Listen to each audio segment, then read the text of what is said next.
Hello all, welcome to the channel. So today we are going to discuss about a new topic, matrix of a linear transformation.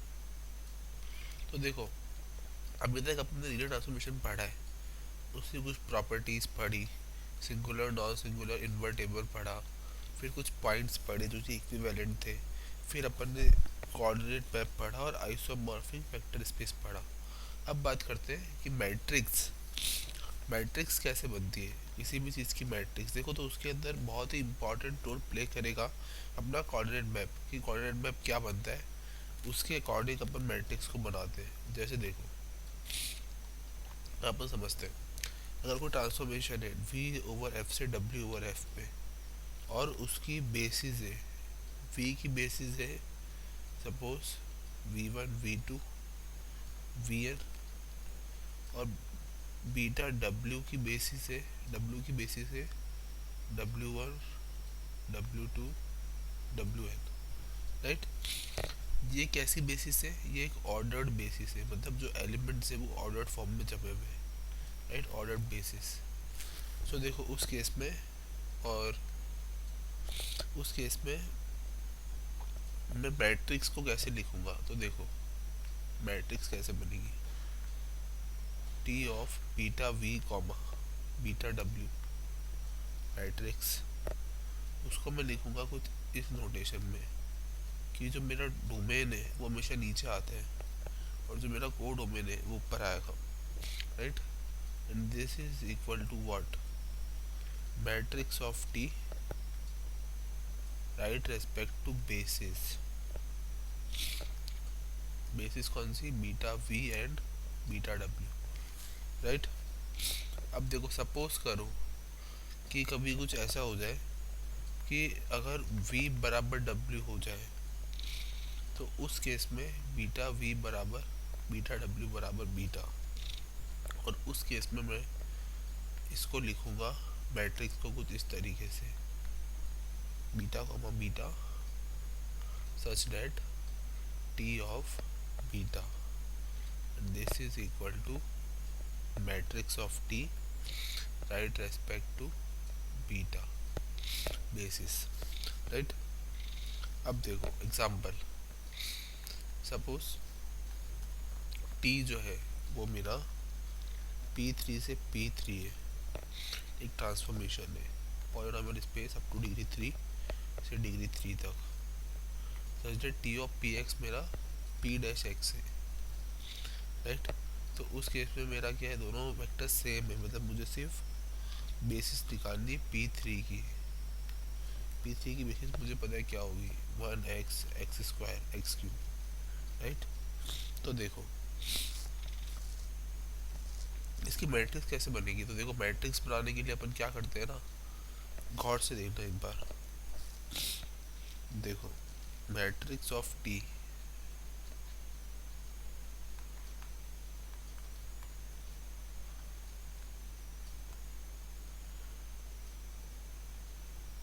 Eight respect to basis beta, ordered basis, right, ordered basis.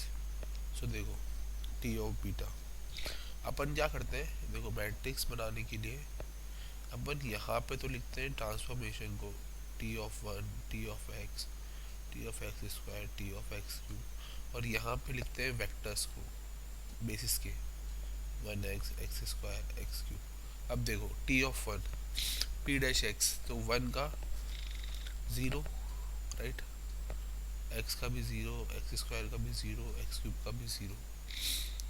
T of X, अब देखो T of X one, right. So T of X one, rest all element are zero zero zero. T of x square two X, so one two X, right, two आएगा, और zero zero zero.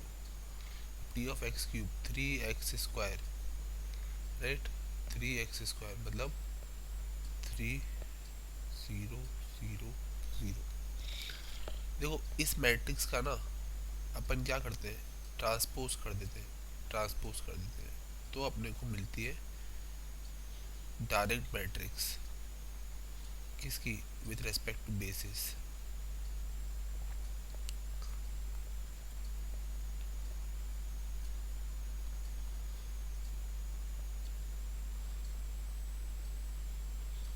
देखो ये जो matrix आई ना, ये है basically matrix of linear transformation with respect to basis, ordered basis beta, right.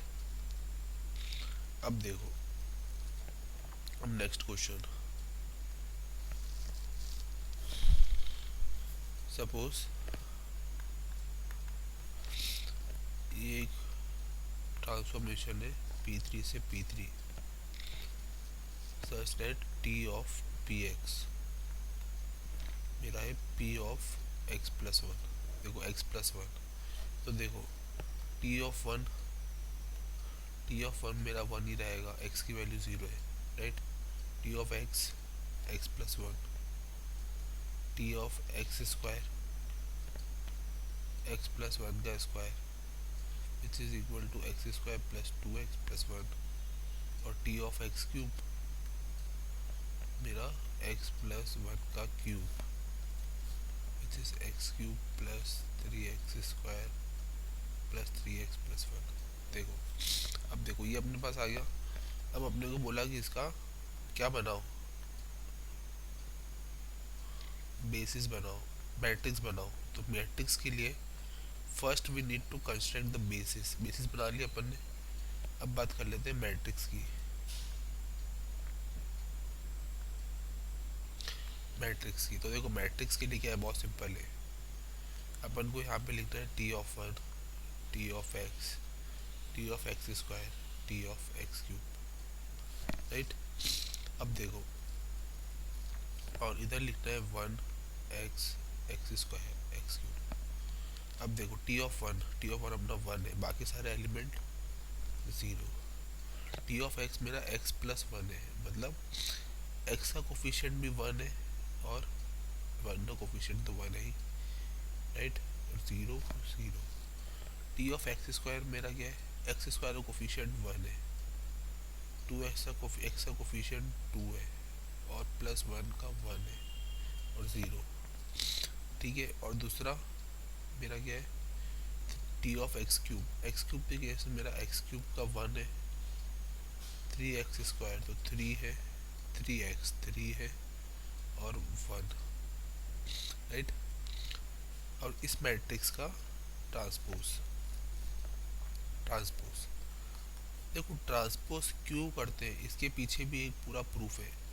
तो प्रूफ पे नहीं जा रहे हैं अपन, अपन सिर्फ ध्यान रख रहे हैं कि अपन एक्चुअल में क्या निकालना चाह रहे हैं उसके ऊपर। तो देखो, मैट्रिक्स अगर पूछिए विद रेस्पेक्ट टू बेसिस तो हमेशा ट्रांसफॉर्म करना है, ट्रांसपोज करना है। पर कुछ केसेस ऐसे भी होंगे जहाँ पे ट्रांसपोज नहीं करना है, राइट, वो अपन देखेंगे जल्दी अभी।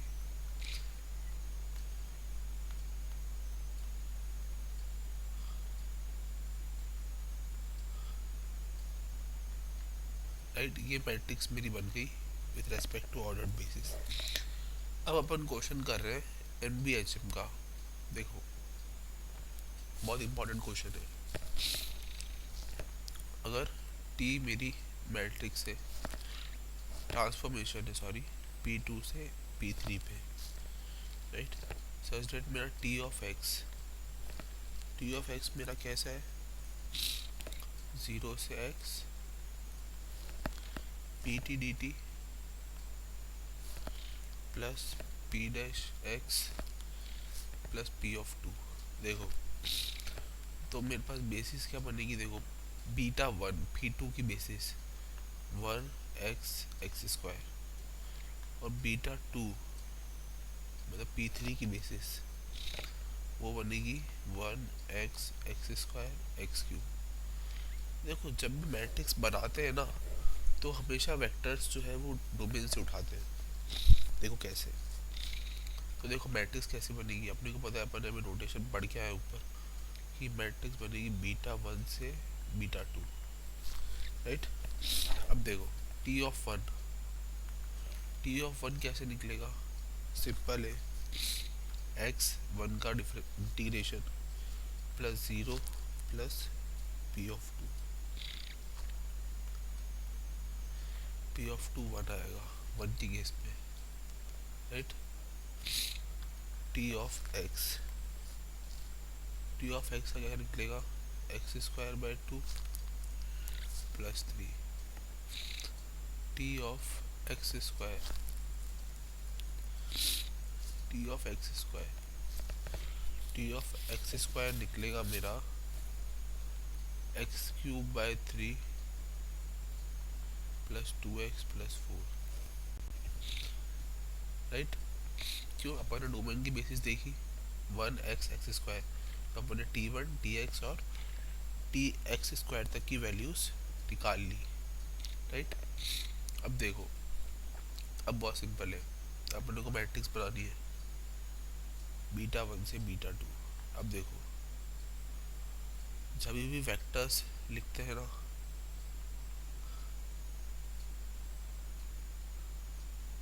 देखो वेक्टर्स भी लिखेंगे तो बेसिस ऑफ बीटा टू से लिखेंगे। अब देखो ध्यान से, T of one, T of one मेरा क्या था, वन और एक्स का कोफिशिएंट वन, बाकी zero zero, right. T of X मेरा क्या था, x square by two plus three, मतलब हाफ और थ्री, जीरो जीरो,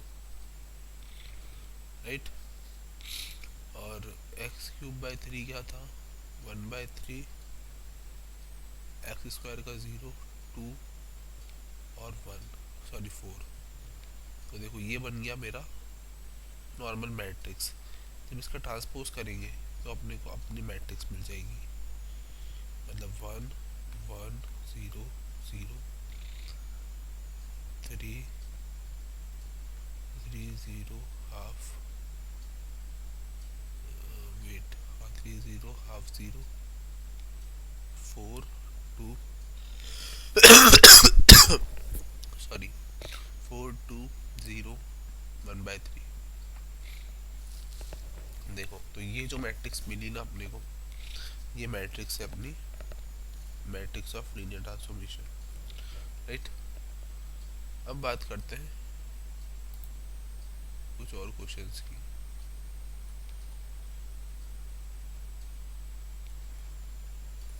ओके, सो देखो क्वेश्चन, ये वाला जो क्वेश्चन है ना बच्चों, ये नेट 2013 का क्वेश्चन है। अब देखो,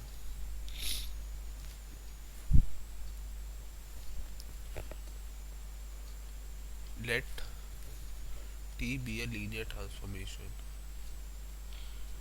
डेट, देखो इंपॉर्टेंट वर्ड है, rotates, rotates each vector in R2 over R counter clockwise, मतलब घड़ी की विपरीत दिशा में, counter clockwise through 90 degree, 90 degree से जो है वो रोटेट कर रहा है काउंटर क्लॉकवाइज। तो है ना मैट्रिक्स ऑफ टी, अपने को क्या निकालना है, मैट्रिक्स निकालना है ना, matrix of T relative to standard basis. भाई कैसी मैट्रिक्स निकालनी है जो कि स्टैंडर्ड बेसिस से रिलेवेंट हो, राइट। तो देखो, और स्टैंडर्ड बेसिस क्या है आर टू ओवर आर की, अपने को पता है वन ज़ीरो और ज़ीरो वन इज, देखो ऑप्शन देखो, ऑप्शन है, फर्स्ट ऑप्शन है zero minus one zero, second option है zero one minus one zero, third option है ज़ीरो वन वन ज़ीरो, और लास्ट ऑप्शन है zero minus one one zero. अब देखो क्वेश्चन को फिर से पढ़ते हैं। एक ली जो टी जो है वो एक लीनियर ट्रांसफॉर्मेशन है डेट रोटेट्स, देखो इंपॉर्टेंट पॉइंट क्या है, रोटेट कर रहा है, rotate each vector in R two over R counter clockwise, कि काउंटर क्लॉकवाइज 90 डिग्री से रोटेट कर रहा है। तो देखो अपन ने पढ़ा है रोटेटिंग मैट्रिक्स, रोटेशन मैट्रिक्स अपन ने पढ़ी है। रोटेशन मैट्रिक्स क्या होती है बच्चों? Cos theta minus sine theta, sine theta cos theta. अब देखो 90 डिग्री से रोटेट कर रहा है, मतलब साफ है कि 90 डिग्री अपन को पुट अप करना है थीटा की जगह, राइट। थीटा की जगह 90 पुट अप करना है। तो देखो cos 90 zero, minus sine 90 minus one, sine 90 one, cos 90 zero. अब जरा ऑप्शन देख लो, zero minus one one zero, option number D. Option number D is the correct answer, right. अब कोई पूछेगा यार अपन ने इसमें ट्रांसपोज तो करा ही नहीं, राइट। तो क्यों? ये ऑलरेडी एक रोटेशन मैट्रिक्स थी और अपन ने रोटेशन मैट्रिक्स की वैल्यू को निकाल रखा है काउंटर क्लॉकवाइज। अब अगर कोई बोलता क्लॉकवाइज सपोज, तो उस केस में क्या होता है, इसका ट्रांसपोज हो जाता है। ट्रांसपोज नहीं होता, sine theta minus sine theta आपस में एक्सचेंज हो जाते, मतलब उसका आंसर आता है zero one minus one zero, अगर वो क्लॉकवाइज होता तो। पर बोला है काउंटर क्लॉकवाइज, और रोटेशन मैट्रिक्स हमेशा काउंटर क्लॉकवाइज ही निकलती है, राइट। सो देखो ये तो था एनबीएचएम का क्वेश्चन। अब बात करते हैं कुछ और कंसेप्ट की। देखो अब बात करते हैं ऐसे मैट्रिक्स की जहाँ पे अपने को ट्रांसपोज नहीं करना है, राइट। देखो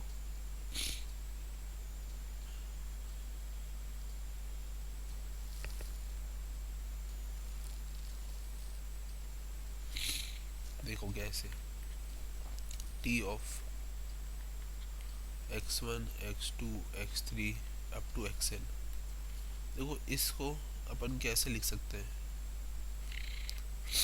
ट्रांसफॉर्मेशन को, a11 x1 plus a12 x2 plus a1n xn comma a21 x1 plus a22 x2 plus a2n xn, similarly up to so on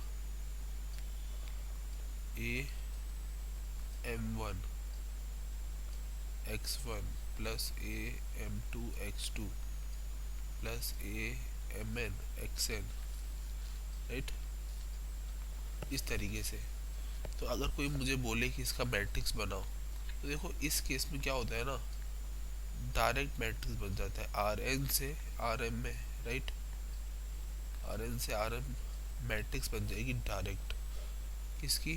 coefficients की, A one one, A one two, A one N, A two one, A two two, A two N, A M one, A M two, A M N, right. तो ये बन गई direct matrix. Direct matrix देखो example लेते हैं। Suppose T of x comma y, are two से R two, एक transformation defined है x plus y comma x minus y. अब मुझे बोला कि इसका मैट्रिक्स बनाओ, तो देखो सिंपल आर टू से आर टू है, तो मैं लिखूंगा बीटा। अब देखो एक्स का कोफिशिएंट क्या है, वन, इस एक्स का कोफिशिएंट क्या है, वन, वाई का कोफिशिएंट क्या है, one minus one, right.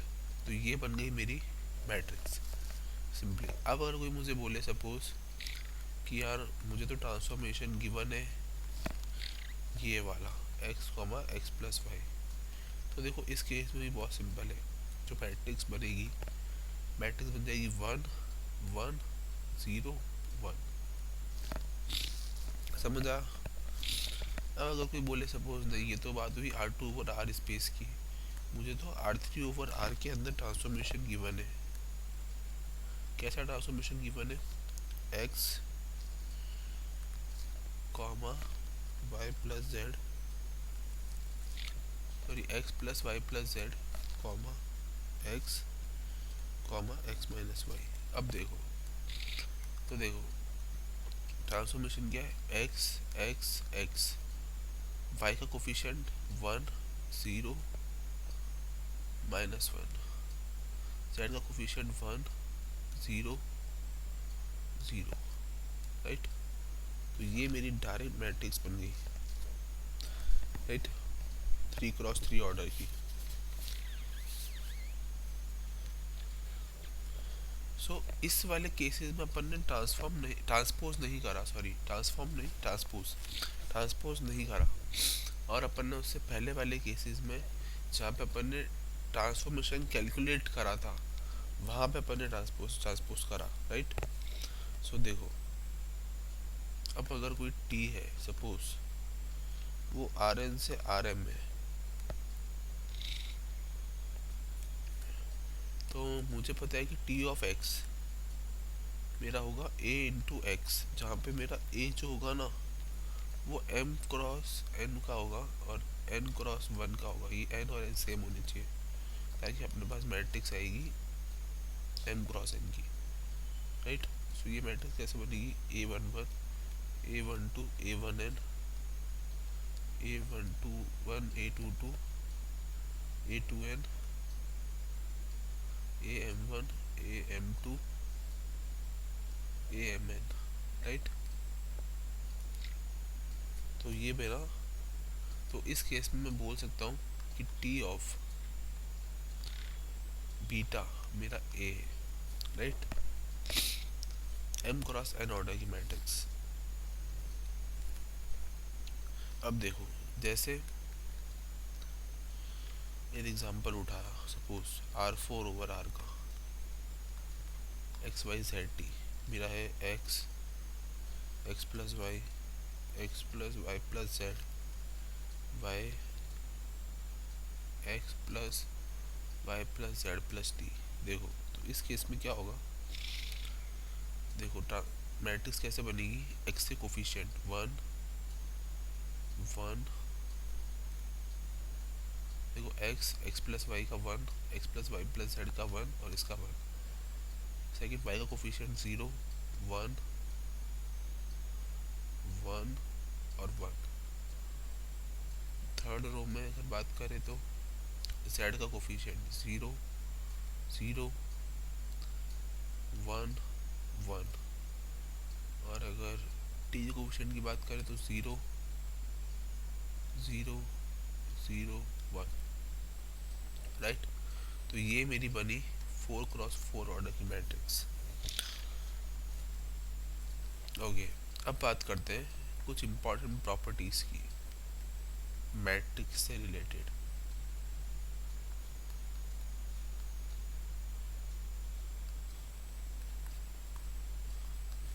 Okay, सो देखो, अगर T1 T2 कोई ट्रांसफॉर्मेशन है V ओवर F से V ओवर F पे, देन मैं लिख सकता हूँ क्या, T1 plus minus T2 of beta, इसकी मैट्रिक्स को बराबर T1 of beta plus T2 of beta, right. दूसरा पॉइंट, अगर कोई लैम्डा से टी का मल्टीप्लाई हो रहा है और उसका बीटा निकाला है, तो मैं लिख सकता हूँ उसको लैम्डा टाइम्स ऑफ बीटा की टी की matrix with respect to beta, right. T की पावर एन, सपोज कोई बीटा है तो मैं उसको लिख सकता हूँ टी टी की power beta with respect to beta matrix की पावर एन, राइट। और T n, suppose T n beta, देखो पहले भी अपन ने ये वाला लिखा है ऊपर टी एन बीटा, पर उसका मतलब ये नहीं है। यहाँ पे क्या है कि टी एन जो है ना, ये तो हो रहा है बीटा, पर एन जो है वो जेड से बिलोंग कर रहा है, एन जो है वो जेड से बिलोंग कर रहा है। कब और कब, जब टी जो है वो इन्वर्टेबल है। और इन्वर्टेबल का होने का मतलब क्या है, वो भी मैट्रिक्स इन्वर्टेबल तभी होती है जब वो वन वन और टू हो, राइट। सो ये, और T one compose T two, T one compose T two of beta is T one of beta, T one T one और beta into T2 of beta, right. और देखो अगर कोई zero matrix है, कोई zero matrix है with respect to beta, तो वो हमेशा ज़ीरो होगा। और अगर कोई आइडेंटिटी मैट्रिक्स है, आइडेंटिटी मैट्रिक्स, राइट, मतलब डायगोनल एलिमेंट्स वन, तो उसका मतलब होगा कि वो आइडेंटिटी बन जाएगी एम क्रॉस एन ऑर्डर की। अगर कोई आइडेंटिटी मैट्रिक्स निकल के आई आफ्टर फॉर्मिंग द बेसिस, तो उस केस में वो आइडेंटिटी बन जाएगी एम क्रॉस एन ऑर्डर की, राइट। सो ये था अपना matrix, right, matrix of linear transformation. Next class में अपन बात करेंगे चेंज ऑफ बेसिस मैट्रिक्स की,